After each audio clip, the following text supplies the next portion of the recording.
Hey guys, this is Bonfree from L World, and thank you for watching my latest video. So today I wanted to chat about the topic of possibly deleting the Traz. I'm not sure that I'm quite there yet, but I think I'm pretty close. And I wanted to, in this video during the course of it, show you the work on why I would even think such a thing and why even this week in my guild, which is very much a fighting guild, there is hot debate around why anyone would delete it versus keeping it forever, right? And I know there's been some other buzz about this recently, and I think what I'm deducting now is that many of the special buildings that I picked up along the way have been producing far more units than my Traz.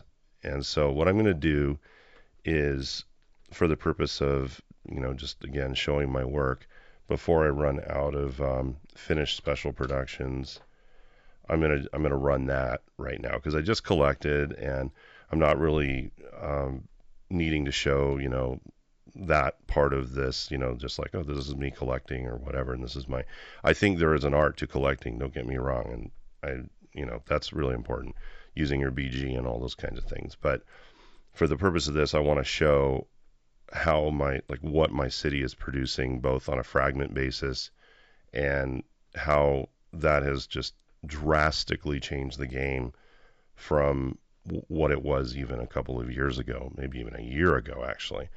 And one of the players that I talk to frequently, he was saying that this game is quite different than it was a year ago with the new features and the power creep and so forth. So now that we have these fractional blueprints or shards or fragments, whatever you want to call them, it's amounting to a really good thing in terms of the game. So appreciate you guys listening. Last week, some of you may have noticed I published a video that was subpar for me. I just to explain that a little bit, I sounded really sad and despondent, and the reason is that I lost a friend. It's just a personal thing. Real recently, who died of a just very suddenly of an acute respiratory virus, or it wasn't a virus. I'm sorry, bacteria. And I think it's because he was a commercial electrician and he's had a lot of exposure to like attic type stuff, and he was just fine for like ever. I mean, just normal, and in his late 40s, and just anyway, he went very quickly, and it just was weighing on me. So I tried to get my mind off of that and record a video, and I posted it, and I then deleted it the next morning after even some of the comments were like, dude, you sound sad. So anyway, that's what that was about. But thanks, if you're watching, for hanging in there with me, because that's not I don't want to be sad Bonfree posting videos. So anyhow, I'm going to do a couple things here. I'm going to finish all special productions, and I especially wanted to do this not just for recording the video, but because at the moment I have 2 forgotten temples, and this one is going to vaporize in about 4 hours. So I figured, hey, why not get the bump on the extra 20% of forge points, and that'll be fantastic. And then and I've done this before. I don't even want to admit it, but I've been in a hurry and I've done a finish all special productions, or finish, say, a single special production, and then I forgot to do the self-aid, which really wastes a special production deployment here. So I'm going to do the self-aid now, and then I will show you why this possibility of deleting, and obviously the benefit is you get a ton of space back.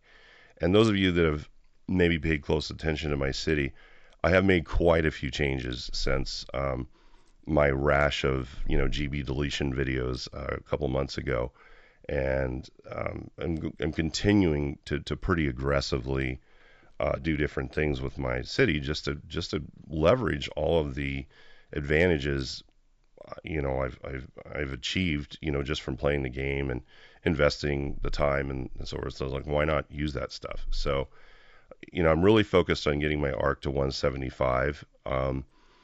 I'm sorry, to 180. I'm at 175. I just flipped to 175. But once I get to 180, then I've got to make some choices. I think I'm going to take the AO up to pretty high, just to try to get as much out of it as I can. And obviously, well, maybe not obviously, if you're not sure, it's really effective to get your AO to 120. That's kind of like what a lot of advanced players will say if you ask them, just because it hits that sweet spot of effectiveness. So if you were wondering about that, but man, I'll tell you, it's expensive to get it there.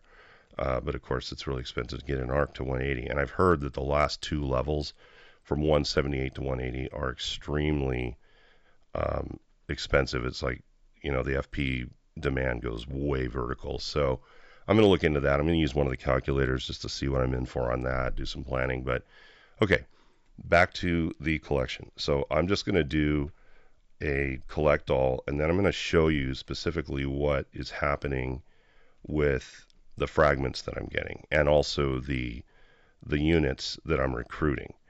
Because the thing about the Traz that I've been obviously up to this point would never consider deleting it is the fact that it gives I can sort of dictate what I want from it. Rogues, fast units. I mean the fighting units in my current era they just suck so bad. And the best of them is the light unit, which is the molecular enforcer. So okay, look at what we have here. So yes, I'm collecting 99 fragments of jumping pumpkins, and these things are just like thistles. I mean, I just end up selling them because they take so much away in terms of population that it's ridiculous. So I've reduced, again, I'll talk about the city footprint when I'm done with this, but I'm getting 182 fast units from this one collection, right? So that's about double what my Traz puts out per day.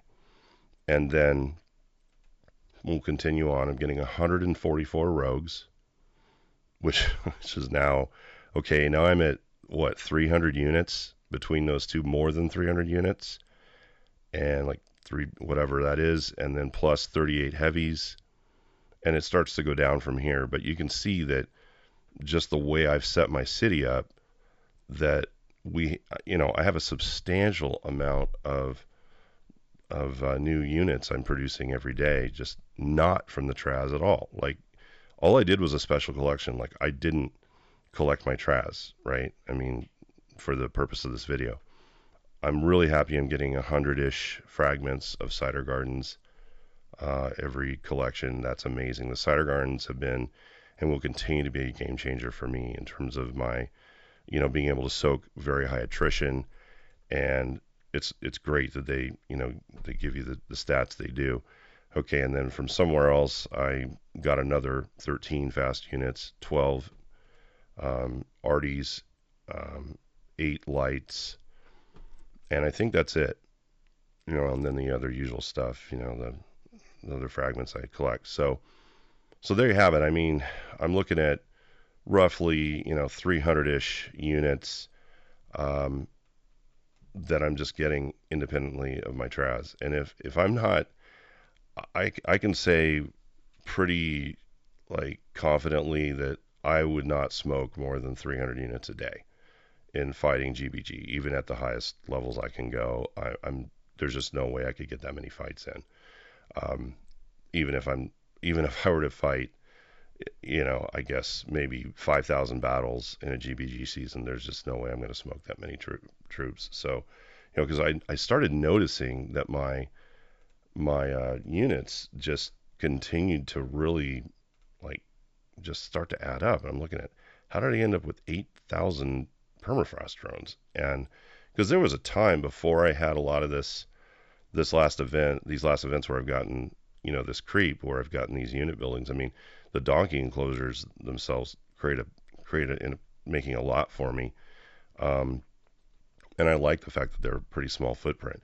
But anyway, prior to that, I would have maybe a heavy battle season, and I'd be down to less than 1,000 of these, and then it would take me like, shoot. I mean, if we had back-to-back heavy seasons, I mean, I could be down really low, but that's not happening anymore. And I think if I were just to subtract, say I kill my Traz, I mean, with a level 95, I'm making 93 units a day per collection. So, I mean, 93, if I were to take a week of collecting, and sorry, I need to pull up the right thing here. So if I were going to do 93 times 7 days, I mean, that's only 650 units a week that I'm down, right, compared to what I'm collecting. Which is like 350 times 7, which is like 2,400 a week, 2,500 a week. So, yeah, anyway, it feels like it's almost like I have a level, 400 Traz, right? Is what it seems equivalent to me. So, I'd like your thoughts. I'd like your input on this, just at the comments. What do you think about that? And then just, current thinking on my city. For at one point I had more slave builders than I have now. I'm continuing to reduce those just because I am producing so many goods now on a regular basis that I kind of feel like I don't need these. I just like the fact that these work as production buildings for when we do events, So it's kind of a double duty. So I'm kind of compromised and put about half of them away, which seems fine. And really, really reduced the SOHs. In fact, I want to say this one is probably going to go real soon. So got rid of the too big, SOHs there. And I did add a deal castle. I've never built a deal castle, and I'm still in the bubble about what I'm doing with this thing. The only reason I put down the DC was to help some fellow guild members that were like, hey, I really want to build a DC because I want to take it to 100, because I feel like if I don't take it to 100, it's worthless, really to have that much space taken up. So I put it down just to help guild members get prints, right? So I'm still in that mode. I'm only at like level 17, and it costs me an extra few hundred FP a day to level it. Like, it helps out the guild. So there you have it. I'd also like your opinions on the deal castle, whether it's relevant now. I believe it's far more relevant than it ever has been, just in terms of the stats it's putting out now. I don't know if anybody noticed. Here's a little tidbit that the Observatory has been buffed by Inno. So they added this. So the blue stat, the blue sword stat, has been added to the Observatory, which now, in my opinion, makes it far more compelling than it's ever been in the past. Other than the fact that your guild obviously has definitely benefited from having an OBS, and most good guilds are like, hey, you need to have at least a level 40 or whatever they say. But see, the thing is now is that so many other buildings are providing goods to the treasury. I mean, my Tower of Champions, which not everybody is going to get, but that's 400 guild goods right there. I mean, that just smokes the OBS like entirely, right? And then, of course, the SOHs with the immense real estate they took up, yes, they are doing guild contributions, but again, the tile efficiency of these other buildings is increasing, thankfully. So, I just exactly where you're at with that kind of thing, like how important are guild good contributions to your gameplay may not be important at all, right? You may not have a guild that even cares, because the only reason in my mind a guild would care about having a lot of goods coming in from the players is guilds that are active in GBG, so that they have a full treasury, so that they can buy, they can plant fortresses and things like that on the GBG campaigns. So anyway, that's primarily what I wanted to address in this video, and Please leave comments or questions. I've continued to get feedback from other players that are, have joined the L world and said, hey, your videos have helped me out a lot. And I'm really glad to hear that because I'm not really doing this for like monetary reasons. I mean, there's not much to that in terms of where I'm coming from, but um, I've gotten some encouraging words about the narration version that I do that's obviously less commercialized in terms of like I don't do big graphics and I don't hyper compact my videos into like, these are the top 22 things you got to do. But anyway, I'm glad that there's some of you that dig on that. So, and a little tidbit before I sign off, and I'll do another video on this, is of course okay, my mind's completely going blank on these things. They're not encouraged, the settlements, so many different terms. So I have started playing settlements again after taking a very long, like a multi-year long, years long break because as most of you know, if you played settlements before, the reward buildings were just not even close to being worth what the amount of time and energy you put in, right? The ROI was just trash. However, did make a bunch of changes.